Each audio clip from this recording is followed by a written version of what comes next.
सुप्रभात मेरे प्यारे बच्चों, कैसे हैं आप सब। आशा है आप ठीक होंगे। आज हम पढ़ेंगे हिंदी पाठ्य पुस्तक आरोह भाग 2 का पाठ 1। पाठ का नाम है आत्म परिचय। इस पाठ को लिखा है हरिवंश राय बच्चन जी ने। भाग 1 में हमने हरिवंश राय बच्चन जी के जीवन परिचय के विषय में जाना। आज हम आगे का भाग करेंगे। हिंदी की वीडियो को सबसे पहले पाने के लिए आप इस चैनल को सब्सक्राइब करें, लाइक करें और अपने दोस्तों के साथ शेयर करें। आइए शुरू करते हैं। मैं निज उर के उद्गार लिए फिरता हूँ, मैं निज उर के उपहार लिए फिरता हूँ। है यह अपूर्ण संसार न मुझको भाता, मैं स्वप्नों का संसार लिए फिरता हूँ। मैं जला हृदय में अग्नि दहा करता हूँ, सुख दुख दोनों में मगन रहा करता हूँ। जग भव सागर तरने की नाव बनाए, मैं भव मौजों पर मस्त बहा करता हूँ। प्रस्तुत पंक्तियाँ हमारी पाठ्य पुस्तक आरोह भाग 2 में संकलित कविता आत्म परिचय से अवतरित है। इसके रचयिता प्रसिद्ध गीतकार हरिवंश राय बच्चन जी हैं। इस कविता में कवि जीवन को जीने की शैली बताता है, साथ ही दुनिया से अपने द्वंद्वात्मक संबंधों को उजागर करता है। आइए शुरू करते हैं। कवि अपने मन की भावनाओं को दुनिया के सामने कहने की कोशिश करता है। उसे खुशी के जो उपहार मिले हैं उन्हें वह साथ लिए फिरता है। उसे यह संसार अधूरा लगता है, इस कारण वह उसे पसंद नहीं करता। वह अपनी कल्पना का संसार लिए फिरता है। उसे प्रेम से भरा संसार अच्छा लगता है। कवि कहता है कि मैं अपने हृदय में आग जलाकर उसमें जलता हूँ, अर्थात मैं प्रेम की जलन को स्वयं ही सहन करता हूँ। प्रेम की दीवानगी में मस्त होकर जीवन के जो सुख दुख आते हैं उनमें मस्त रहता हूँ। यह संसार आपदाओं का सागर है। लोग इसे पार करने के लिए कर्म रूपी नाव बनाते हैं, परंतु कवि संसार रूपी सागर की लहरों पर मस्त होकर बहता है। उसे संसार की कोई चिंता नहीं है। इन पंक्तियों में विशेष है, कवि ने प्रेम की मस्ती को प्रमुखता दी है। व्यक्तिवादी विचारधारा की प्रमुखता है। स्वप्नों का संसार में अनुप्रास तथा भव सागर और भव मौजों में रूपक अलंकार है। खड़ी बोली का स्वाभाविक प्रयोग है। तत्सम शब्दावली की बहुलता है। श्रृंगार रस की अभिव्यक्ति है। आइए आगे पढ़ते हैं। मैं यौवन का उन्माद लिए फिरता हूँ, उन्मादों में अवसाद लिए फिरता हूँ। जो मुझको बाहर हंसा रुलाती भीतर, मैं हाय किसी की याद लिए फिरता हूँ।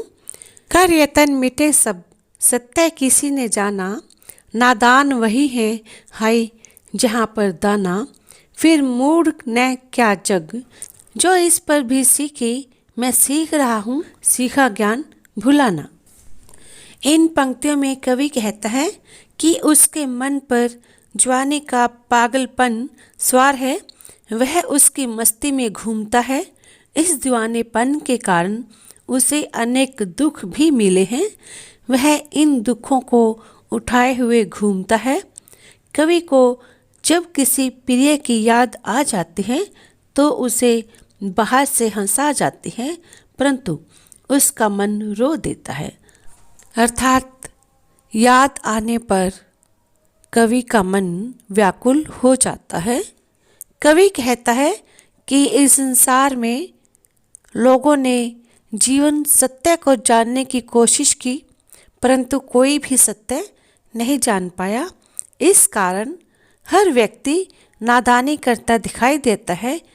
ये नादान भी, ये मूर्ख भी वही होते हैं जहाँ समझदार एवं चतुर होते हैं। हर व्यक्ति वैभव, समृद्ध, भोग सामग्री की तरफ भाग रहा है। हर व्यक्ति अपने स्वार्थ को पूरा करने के लिए भाग रहा है, वे इतना सत्य भी नहीं सीख सके। कवि कहता है कि मैं सीखे हुए ज्ञान को भूलकर नई बातें सीख रहा हूँ, अर्थात सांसारिक ज्ञान की बातों को भूलकर मैं अपने मन के कहे अनुसार चलना सीख रहा हूँ। पहली 4 पंक्तियों में कवि ने आत्म अभिव्यक्ति की है तथा अंतिम 4 में सांसारिक जीवन के विषय में बताया है। उन्मादों में अवसाद में विरोधाभास अलंकार है। लिए फिरता हूँ कि आवृत्ति में गेयता का गुण उत्पन्न हुआ है। कर यतन मिटे सब सत्य किसी ने जाना पंक्ति में अनुप्रास अलंकार है। नादान वही है हाय जहाँ पर दाना में सुक्ति जैसा प्रभाव है। खड़ी बोली का प्रयोग हुआ है। आइए आगे पढ़ते हैं। मैं और जग और कहाँ का नाता, मैं बना बना कितने जग रोज मिटाता। जग जिस पृथ्वी पर जोड़ा करता वैभव, मैं प्रति पग से उस पृथ्वी को ठुकराता। मैं निज रोदन में राग लिए फिरता हूँ, शीतलवाणी में आग लिए फिरता हूँ। हो जिस पर भूपों के प्रसाद निछावर, मैं वह खंडहर का भाग लिए फिरता हूँ। प्रस्तुत काव्यांश हमारी पाठ्य पुस्तक आरोह भाग 2 में संकलित कविता आत्म परिचय से लिया गया है। इसके रचयिता प्रसिद्ध गीतकार हरिवंश राय बच्चन जी हैं। इस कविता में कवि अपने जीवन के जीने की शैली बताता है। कवि कहता है कि मुझ में और संसार में कोई संबंध नहीं है, संसार के साथ मेरा टकराव चल रहा है। कवि अपनी कल्पना के अनुसार संसार का निर्माण करता है, फिर उसे मिटा देता है। यह संसार इस धरती पर सुख के साधन एकत्रित करता है, परंतु कवि हर कदम पर धरती को ठुकराया करता है, अर्थात वह जिस संसार में रह रहा है उसी के प्रतिकूल आचार विचार रखता है। कवि कहता है वह अपने रोदन में भी प्रेम लिए फिरता है, उसकी शीतल वाणी में भी आग समाई हुई है, अर्थात उसमें असंतोष झलकता है।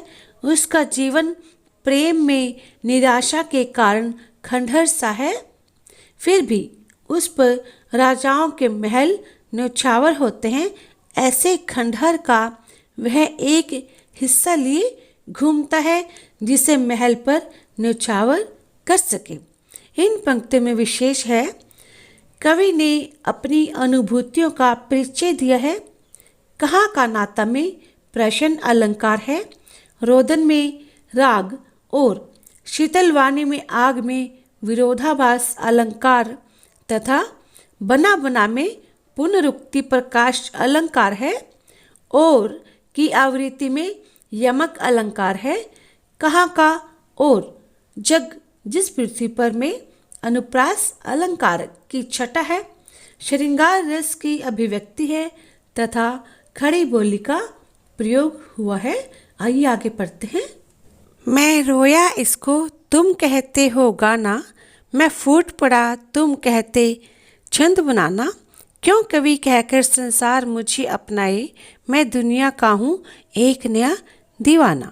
मैं दीवानों का वेश लिए फिरता हूँ, मैं मादकता निशेष लिए फिरता हूँ। जिसको सुनकर जग झूम झुके लहराए, मैं मस्ती का संदेश लिए फिरता हूँ। प्रस्तुत काव्यांश हिंदी की पाठ्य पुस्तक आरोह भाग 2 में संकलित कविता आत्म परिचय में से अवतरित है। इसके रचयिता श्री हरिवंश राय बच्चन जी हैं। कवि कहता है कि प्रेम की पीड़ा के कारण उसका मन रोता है, अर्थात हृदय की व्यथा शब्द रूप में प्रकट हुई। उसके रोने को संसार गाना मान बैठता है। जब वेदना अधिक हो जाती है तो वह दुख को शब्दों के माध्यम से व्यक्त करता है। संसार इस प्रक्रिया को छंद बनाना कहती है। कवि प्रश्न करता है कि यह संसार मुझे कवि के रूप में अपनाने के लिए तैयार क्यों है। वह स्वयं को नया दीवाना कहता है जो हर स्थिति में मस्त रहता है। समाज उसे दीवाना क्यों नहीं स्वीकार करता? वह दीवानों का रूप धारण करके संसार में घूमता रहता है। उसके जीवन में जो मस्ती शेष रह गई है उसे लिए वह घूमता रहता है। इस मस्ती को सुनकर सारा संसार झूम उठता है। कवि के गीतों की मस्ती सुनकर लोग प्रेम में झुक जाते हैं तथा आनंद से झूमने लगते हैं। मस्ती के संदेश को लेकर कवि संसार में घूमता है, जिसे लोग गीत समझने की भूल कर बैठते हैं। इन पंक्तियों में विशेष है, कवि मस्त प्रकृति का व्यक्ति है। यह मस्ती उसके गीतों से फूट पड़ती है। कवि कहकर तथा झूम झुके में अनुप्रास अलंकार और क्यों कवि अपनाए में प्रश्न अलंकार है। खड़ी बोली का स्वाभाविक प्रयोग है। मैं शैली के प्रयोग से कवि ने अपनी बात कही है। श्रृंगार रस की अभिव्यक्ति हुई है। लिए फिरता हूँ कि आवृत्ति गेयता में वृद्धि करती है। तत्सम शब्दावली की प्रमुखता है। बच्चों, ये था आपका पाठ आत्म परिचय, जिसे लिखा था श्री हरिवंश राय बच्चन जी ने। आगे के भाग में हम इसी पाठ के प्रश्न उत्तर करेंगे। अगली वीडियो का डिस्क्रिप्शन में लिंक आपको भेज दिया जाएगा। धन्यवाद।